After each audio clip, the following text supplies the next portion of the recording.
Hi gang, Rob here. Is the evening of 10 December 2015 and I have another From the Sharpening Bench video for you all tonight, and I'll bet you that most of you have not seen one of these.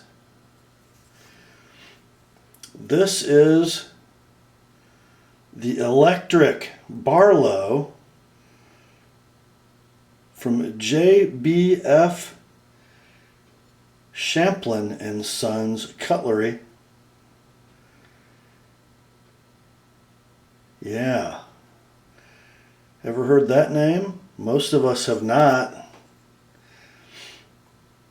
It's one of those cool reincarnations of an old name in the American cutlery industry, and it's got a pretty cool story.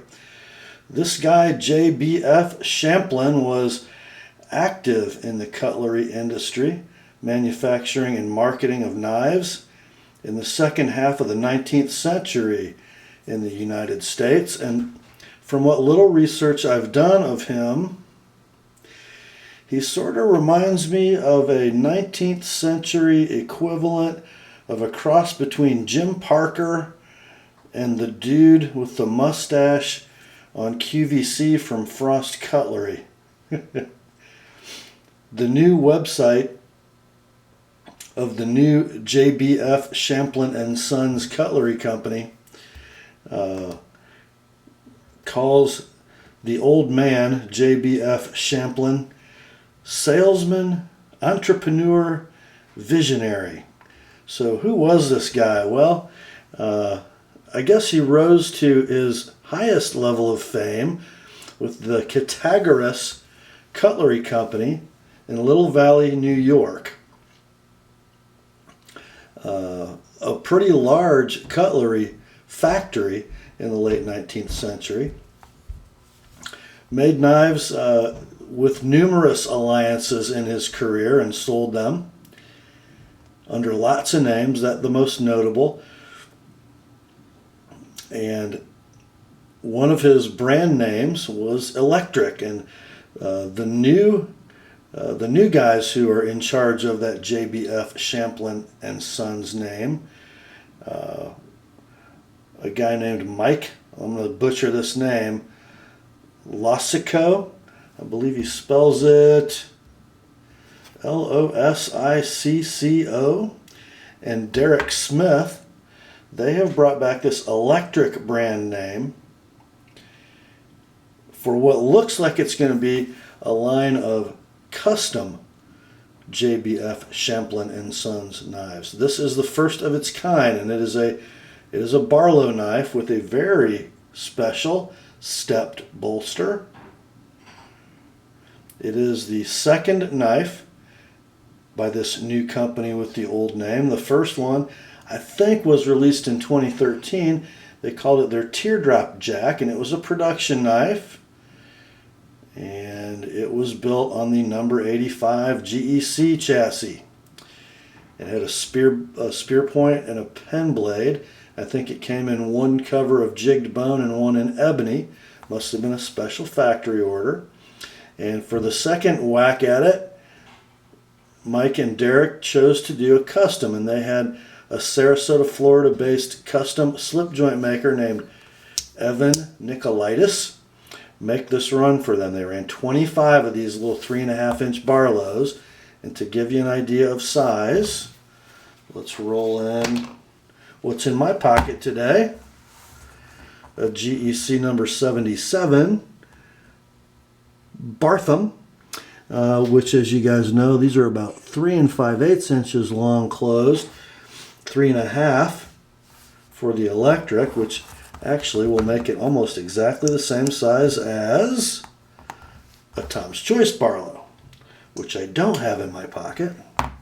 So I'm showing you this one instead. Let's see, the blade length is pretty interesting.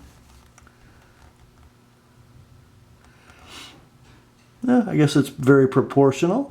A little bit shorter than the 77. How about the shape of that blade? Does it remind you guys of anything? It does me. it kind of looks to me like a shrunken down Lanny's clip blade. That's not a bad thing, is it? So 25 of these electrics were made, and the price on them was $350 a piece. Kind of sounds like a lot, doesn't it? Well, let's kind of take a look around it, give it the magnifying glass of the TheApostleP scrutiny, and see if it holds up.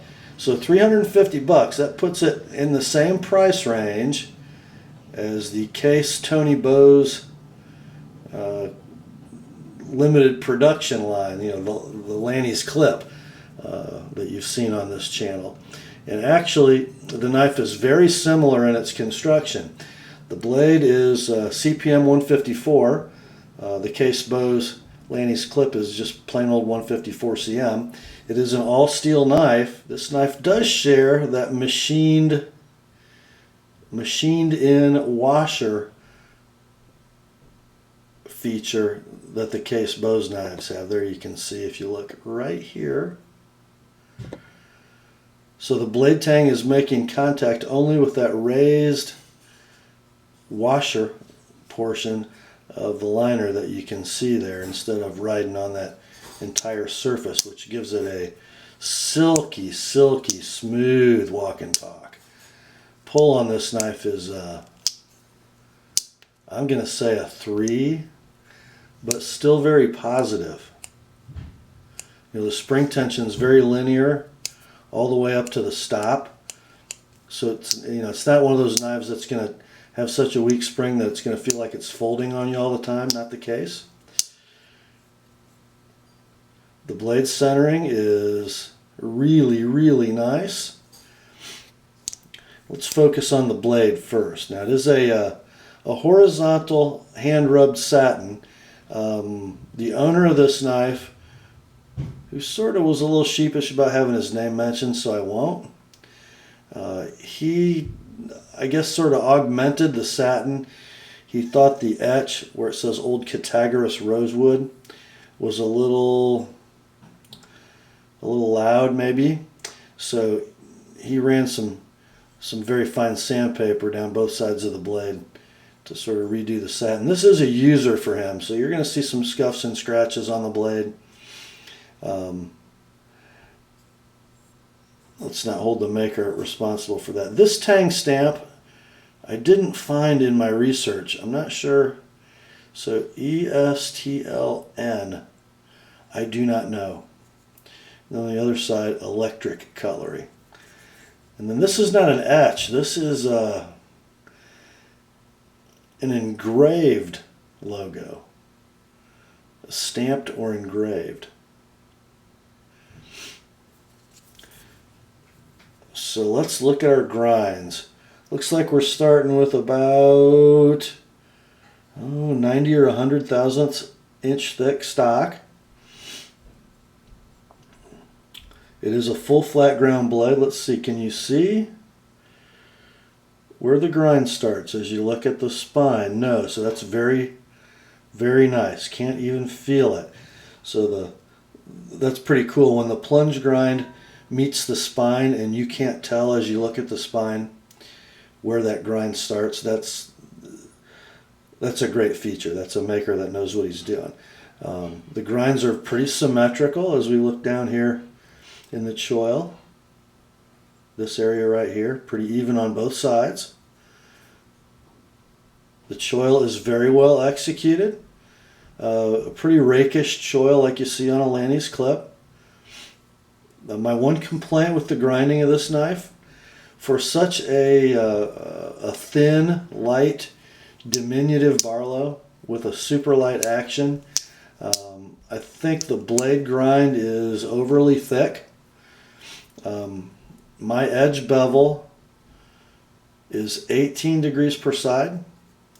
The owner of this knife indicated that he had done a little touch-up work on it at 20 degrees, so I'm kind of surmising he's using a Spyderco Sharp Maker or similar device. So if I'm at 18 on my secondary bevel, he'll be able to make quick work of his 20 degree touch-ups without blowing through that gorgeous near mirror polished edge bevel, and the knife slicing ability will be enhanced a little bit. It came from the maker with a fairly uneven and pretty convex edge. Wasn't very sharp for its entire length, and the owner thought, you know what, this is a keeper for me, and I really would like it to cut. So he didn't send it back to the maker or to JBF Champlin to have it resharpened better. He thought he'd give me a whack at it, so sharpen it we did. Let's see. As you guys know, I'm veritably in love with 154 cm and CPM 154. I just love the fine grain, the ability to take a super keen edge. I don't know if this is a push cutter. It's kind of thick. It most certainly is.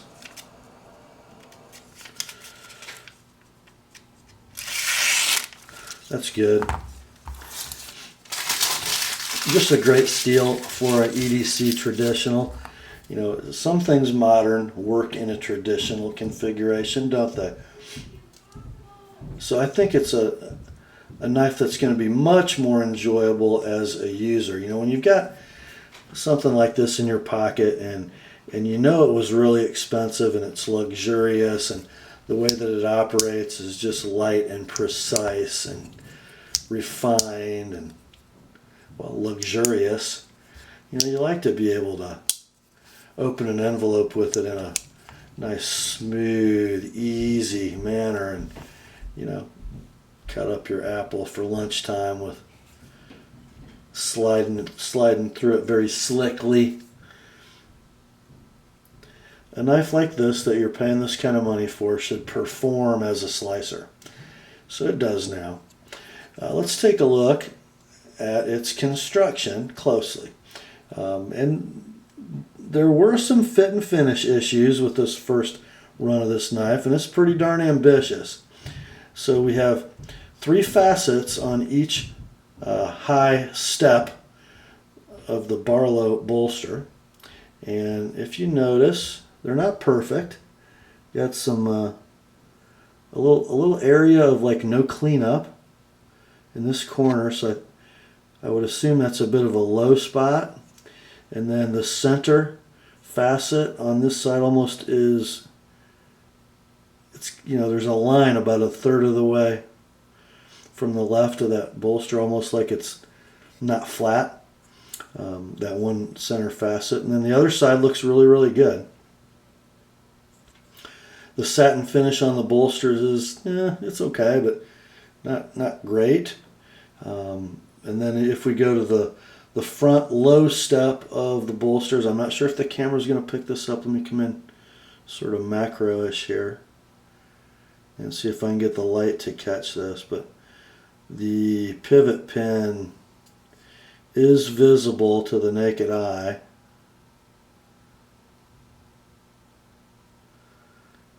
We'll have to see after I edit this in HD if it shows up, but you can see it with the naked eye, even with my 50-year-old naked eyes. Now, you know, okay, this is a very ambitious machining project on these bolsters, and I think, you know, another run of 25 there, you can see the pin, and a little bit of practice and working on the process. I think Evan could probably dial that in. You know, let's remember the Washington Jacks from GEC, the first run, those old Schrade OT2 bolsters with the double line and the rat tail flute, those didn't look too great the first time. The second time they ran them, they came out great. And then I love this, how the 3 facets are carried from bolster to cover. So it's almost like a coffin-shaped Barlow handle. Facet down the middle, facet, and then facet. And those 3 facets are carried through almost to a... Although the butt of the knife is curved, where the facets terminate just blends beautifully. with the end of the knife, just nicely done. The pins are all super flush. That's very good. When the knife is open, I've got no tactile seams going across. The back spring is flush. Let's see how we are at half stop. Well, it's almost flush, just a little proud, just enough to catch the nail on, and then when we're closed, we're right back to flush. That's really good. The back spring termination is beautifully straight and crisp across. Let's talk a little bit about these covers, shall we? This etch, Old Cattaraugus Rosewood, is significant. The Cattaraugus Cutlery Company factory stood until just months ago. And I don't know if it was totally consumed by fire, but it was a bad fire. And this rosewood was, I think, scavenged from that building before the fire and used to make these beautiful covers. Isn't that special? Oh, guys, look at that grain. That's something else. One other little fit and finish issue. Notice, as Toad Sticker calls it, the H, where liners, back spring, and blade spine meet. There's a little gap on the right side that's a lot bigger than the one on the left. It's sort of a function of how those raised bosses or milled washers are in each side. They're not quite the same, so you notice that. I think it's kind of an eye grabber for me, how it's different from one side to the other. Something else that I thought was a little interesting, and I hope the camera picks this up. If we look at the back of the blade in the notch here, right here, that is a 90-degree angle pretty much, I think. So that cut is perpendicular to the spine. If we look at the front of the back spring, I'm not sure what this is going to do to the knife over time, but let's see if I can get you guys a shot of this. It's going to be hard to see, I think, on camera. But those two surfaces are far from parallel as that knife comes to open. So there is a significant sort of back cut in the front of that back spring. So it's just a point of the back spring meeting the top of the blade tang. I'm not sure how that's going to wear over time. Just seemed a little odd to me. Another thing, just a small detail I think was overlooked. If you look at the front of the ricasso just before the sharpening notch, you'll see a little flat. Well, that wasn't there. Now, those of you who are sort of getting into this traditional folder thing, the traditional pocket knife hobby, you know what that is. That area is an adjustment point for a traditional pocket knife. It's called the kick. So when the knife closes, that blade's going to rotate 180 degrees, and that kick is going to meet the back spring. And I think if you look closely in there, you can see a little wear mark or a shiny spot. That's where the kick contacts the back spring, and that controls how deeply the blade seats in the handle. As this knife came, that kick came to a sharp point at the end of the ricasso, the front of the ricasso, the back of the choil, and when you close the knife, the tip was proud of the liners. So, and I don't mind telling you this, I haven't ground that many kicks in my life, but I ground this one. Took it real slow, made sure I was dead perpendicular to my sanding belt, and I think that came out rather well, wouldn't you say? See the tip just barely below the surface of the liners, and just enough so that if you run your finger up over that corner, Even the little fat of your finger is not going to dip down there and catch the tip. But at the same time, I have no blade wrap, or as I like to say, the blade does not crash into the back spring. So that came out rather well. So we've got, I think, a nicely tuned up, very rare and quite striking modern custom from a new company with an old name.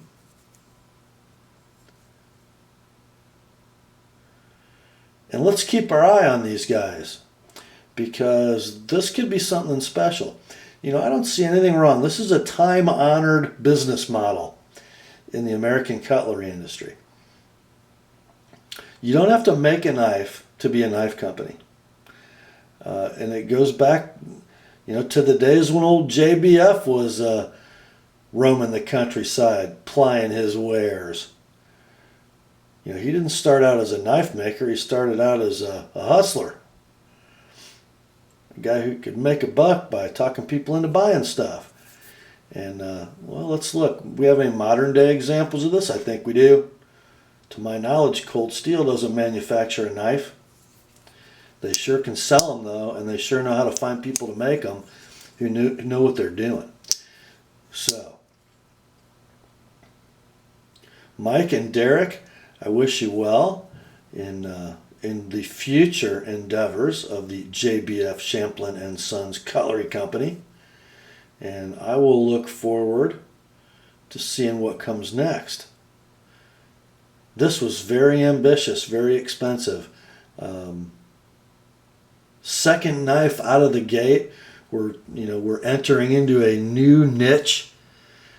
That sort of $300 to $500 semi-custom traditional pocket knife. That's a tough market, guys. I think there is a niche to be had, though, especially as modern folder guys come over to the traditional knife renaissance side of the force. I think there's going to be a big appetite for well-crafted traditional pocket knives with high-end materials, super steels, and precisely machined and engineered in the $200 to $300 range. You know, a step below this knife in price and a step below the Case Bose collaboration knives.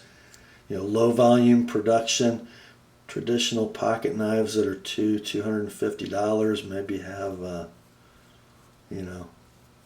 Elmax blades or something like that, S35 blades, CPM 154 blades.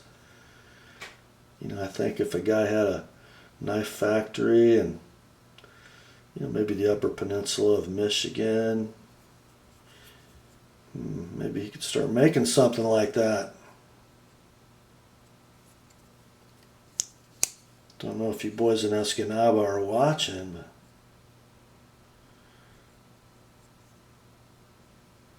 this should have your wheels turning. That is all for this one. We're going to box this one up, send it home tomorrow. Thought you guys would like to see it. It's a pretty special little knife, I think. That's all for tonight, my friends. Grace to you and peace from God our Father and the Lord Jesus Christ. And remember, the word is sharp.